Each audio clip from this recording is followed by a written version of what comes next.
सबको जय यीशु की। प्रभु क्रिस्त में प्यारे भाइयों बहनों, नवजीवन का संदेश शीर्षक के अंतर्गत प्रतिदिन का जीवंत वचनों को सुनने के लिए मैं आप सभी लोगों का हार्दिक स्वागत करता हूं। यीशु बुला रहा यूट्यूब चैनल के माध्यम से इस प्रसंग को आप प्रतिदिन सुबह 5:30 बजे सुनेंगे। और आज अगस्त की 10 तारीख है, बृहस्पतिवार का दिन है। और आज के दिन में कलीसिया संत लॉरेंस की स्मृति मनाती, जो उपयाजक और एक शहीद बन के उन्होंने कलीसिया की सेवा की। संत लॉरेंस के जीवन के बारे में मुख्य बात यही है, गरीबों के प्रति उनकी सहानुभूति, उनके अनुकंपा और उनके सेवा कार्य के लिए वो जाने जाते हैं। और उन्होंने गरीबों की सेवा करते हुए कलीसिया को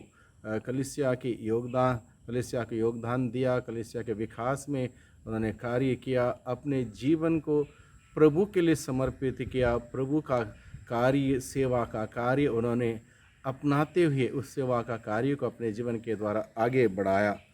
आज के सुसमाचार में हम पढ़ते हैं, ईसा ने अपने शिष्यों से कहा, मैं तुम लोगों से यह कहता हूँ, जब तक गेहूं का दाना मिट्टी में गिरकर नहीं मर जाता है तब तक वह अकेला रह जाता है। तो लोगों की धारणा यह थी, मरने पर लोगों की धारणा यह थी, एक बार चाहे गेहूं का दाना हो चाहे कुछ भी हो, एक बार मर जाता है, उसका सारा अस्तित्व खत्म है, समाप्त है, फिनिश है, यह धारणा थी। लेकिन प्रभु इस गेहूं के दाने के उदाहरण के द्वारा अपनी फिलॉसफी, अपना दर्शन शास्त्र हम सबों के सामने रखता है। मृत्यु पर प्रभु का क्या ख्याल है, प्रभु का शास्त्र, प्रभु का सोच विचार क्या कहता है। प्रभु के अनुसार मृत्यु समाप्त नहीं है, मृत्यु में ख़त्म नहीं है। मृत्यु एक नवजीवन का संकेत है, एक संदेश है, नवजीवन है। मृत्यु नवजीवन, इसलिए प्रभु ने कहा, जब तक गेहूं का दाना मिट्टी में गिरकर नहीं मरता तब तक वो अकेला रहेगा, अकेला रहता है, उसका कोई विकास नहीं है।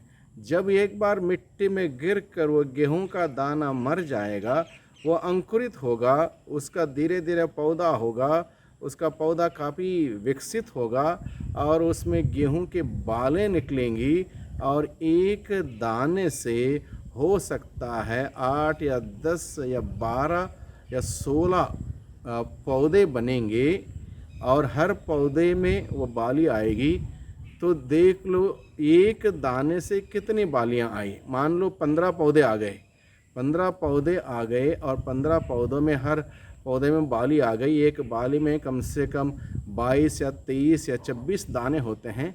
तो मान लो 25 ही मान लो, 25 के हिसाब से अगर 15 वो पौधे आए हैं, कितने दाने बन गए। तो इस प्रकार से प्रभु एक सरल मामूली जीवन के दिन प्रतिदिन के दिनचर्या के उदाहरण के द्वारा हम सबों को बहुत बड़ी एक रहस्यमय बातें हमारे सम्मुख रखता है। गेहूं के दाने की तुलना करते हुए, जब तक गेहूं का दाना मरता नहीं, वह अकेला रहता, मर जाता है तो वह बहुत फल उत्पन्न करता। उसी प्रकार से प्रभु हम सभी लोगों को जो उसका अनुसरण करना चाहते हैं, जो उसमें विश्वास करते हैं, हम सबों को इसी बात का बुलावा देता है, हमें प्रतिदिन मरना है उन तमाम बातों के लिए जो प्रभु के दृष्टि में विकास की ओर हमें नहीं ले चलती हैं, हमारा जीवन का निर्माण नहीं करती हैं। उन बातों के लिए, आदतों के लिए हमें मरना है और प्रतिदिन हमें फलदायक बने रहने की आवश्यकता है। इसलिए प्रभु ने कहा, परंतु यदि वह मर जाता है तो वह बहुत फल देता है। यानी कि गेहूं का दाना मर जाएगा, वो बहुत फल उत्पन्न करेगा। उसी प्रकार से हमारा जीवन भी, अगर हम प्रभु के लिए सैक्रिफाइस करेंगे, प्रभु के लिए बलिदान चढ़ाएंगे, अर्पित करेंगे, बहुत फल उत्पन्न कर सकता है। आज का संत लॉरेंस, जिसके बारे में हम लोग मनन चिंतन करेंगे, उन्होंने यही काम किया। उन्होंने अपना जीवन प्रभु के लिए निछावर कर दिया, प्रभु के लिए अर्पित किया, समर्पित किया और प्रभु की सेवा करते हुए अपने जीवन को मरने के लिए दिया। कहते हैं संत लॉरेंस को उनके विरोधियों ने कढ़ाई में डाल के तेल में उसको पकाया और जब उसका एक तरफ पक रहा था तब भी वो प्रभु की स्तुति गान कर रहा था। हम सभी जानते हैं तेल, गरम तेल जरा सा हमारा शरीर में लग जाए कितनी पीड़ा, कितनी तकलीफ हमें होती है। अब इस संत के बारे में जब हम मनन चिंतन करते हैं, संत लॉरेंस के बारे में, जब उसका शरीर कढ़ाई में डाल के तेल में पकाया जा रहा था, वो तकलीफ जरूर झेल रहा था, लेकिन तकलीफ से ज़्यादा प्रभु के लिए जीना, प्रभु के लिए मरना उसके लिए आनंद का विषय था। इसलिए वो क्या कहता अपने विरोधियों से, जब उसकी एक साइड पूरी की पूरी तेल में पक जाती, वो कहता है एक साइड पक गई है, मुझे पलट लो दूसरी साइड। यानी कि उस इंसान का प्यार प्रभु के प्रति कितना महान, कितना गहरा था, और वो इस प्रकार से प्रभु के लिए, प्रभु के राज्य के प्रचार प्रसार के लिए, प्रभु की सेवा में मरने के लिए तैयार हुआ, जिसका फल यह हुआ बहुत सारे लोग प्रभु को जानने लगे, प्रभु को मानने लगे, प्रभु में विश्वास करने लगे। कितने ही आत्माएं बच गई। यानी कि एक दाना मर गया तो उससे जीवन का उद्गम हुआ, बहुत सारे आत्माएं बचाई गई। और हमारा देश में संत लॉरेंस का एक बहुत बड़ा तीर्थ स्थान है दक्षिण भारत में, जिसको सेंट लॉरेंस श्राइन के नाम से जाना जाता है। लाखों लोग हर हफ्ते बृहस्पतिवार के दिन विशेष रूप से और हर दिन भी लोग वहाँ पर जाते हैं, संत लॉरेंस की मध्यस्थता मांगते हुए प्रभु के और नज़दीक जाने का प्रयास करते हैं। संत लॉरेंस की विशेषता ये थी, गरीबों के प्रति उनकी अनुकंपा, उनकी दया बहुत ही सराहनीय रही। उन्होंने अपनी चर्च की संपत्ति के रूप में गरीबों को प्रस्तुत किया। यह है चर्च की कलीसिया की धन दौलत। इस प्रकार से गरीबों को उन्होंने ऊपर उठाने के लिए अथक प्रयास और परिश्रम किया, और प्रभु का राज्य का प्रचार प्रसार उन गरीब, दीन, दुखी, पीड़ित लोगों के बीच में किया। क्योंकि प्रभु यीशु मसीह ऐसे पीड़ित, ऐसे दुख दर्द झेल रहे लोगों के लिए सांत्वना देने, उन्हें जीवन देने के लिए आए। इस प्रकार से संत लॉरेंस का जीवन का योगदान बहुत ही सराहनीय रहा।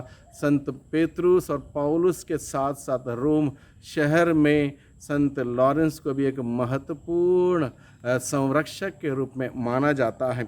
और आगे आज के सुसमाचार में कहा गया है, जो अपने जीवन को प्यार करता है वह उसका सर्वनाश करता है, और जो इस संसार में अपने जीवन से बैर करता है वह उसे अनंत जीवन के लिए सुरक्षित रखता है। यानी कि जो लोग अभी तक क्या सोचते थे अपने जीवन को सुरक्षित रखना, जीवन को सुरक्षित रखने का मतलब किसी प्रकार के त्याग, तपस्या, परहेज नहीं करना, और ऐसे लोग अपने जीवन को खो देते हैं प्रभु के सिद्धांत के अनुसार। बल्कि जो लोग प्रभु के लिए अपने जीवन खोने के लिए, त्यागने के लिए, अर्पित करने के लिए तैयार हैं, वो अपने जीवन को सुरक्षित रखेंगे। यदि कोई मेरी सेवा करना चाहता है, प्रभु कहता है, तो मेरा अनुसरण करें।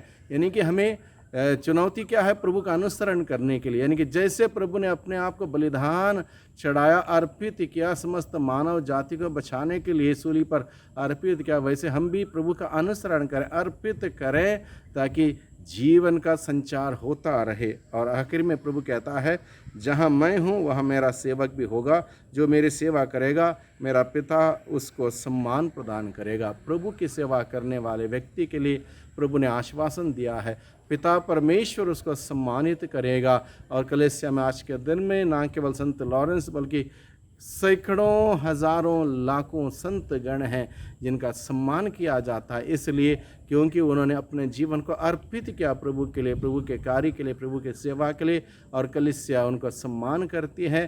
प्रभु ईश्वर यही कहता है कि उसको सम्मान मिलेगा जो प्रभु के लिए, प्रभु की सेवा के लिए अपना त्याग, छोटे छोटे त्याग, तपस्या करते हुए अपना जीवन अर्पित करता है, उसको सम्मानित किया जाएगा। इससे बड़ा तोहफा हम सबों के लिए क्या चाहिए भाइयों बहनों। ईश्वर स्वयं हमें सम्मानित करने वाला है। अगर हम प्रभु यीशु का अनुसरण करते अपने जीवन का प्रभु के लिए, प्रभु के राज्य के प्रचार प्रसार के लिए अर्पित करेंगे, सब कुछ हमें प्राप्त होगा। तो आज के दिन में विशेष रूप से हम प्रार्थना करें भाइयों बहनों, विशेष रूप से संत लॉरेंस के मध्यस्थता मांगें। जो भी लोग सफरिंग में हैं, कष्ट में हैं, पीड़ा में हैं, विशेष रूप से हमारी मणिपुर के और देश के अलग अलग इलाकों में लोग पीड़ित, परेशान, दुख दर्द में हैं, उन सबों के लिए हम प्रार्थना करें। संत लॉरेंस के मध्यस्थता से प्रभु के विशेष योजना के द्वारा उन सभी लोगों को सांत्वना मिले, राहत मिले, तंदुरुस्ती मिले, सुख मिले और जीवन मिले। प्यारे प्रभु जी, सब कुछ आपके हाथों में समर्पित करते हुए आज के दिन में हम आपसे विनती प्रार्थना करते हैं। संत लॉरेंस के मध्यस्थता मांगते हुए सभी दीन दुखियों के लिए, पीड़ितों के लिए, गरीब लाचार कंगाल लोगों के लिए हम प्रार्थना करते हैं। प्रभु, आपकी दया की दृष्टि उन सभी लोगों पर रहे ताकि वे सब के सब आपसे आशीषों को प्राप्त करते अपने जीवन में आगे बढ़ें, अपने जीवन में तरक्की करें और सुख पाएँ। दुआ करते हैं उद्धारकर्ता यीशु मसीह के नाम से, आमीन।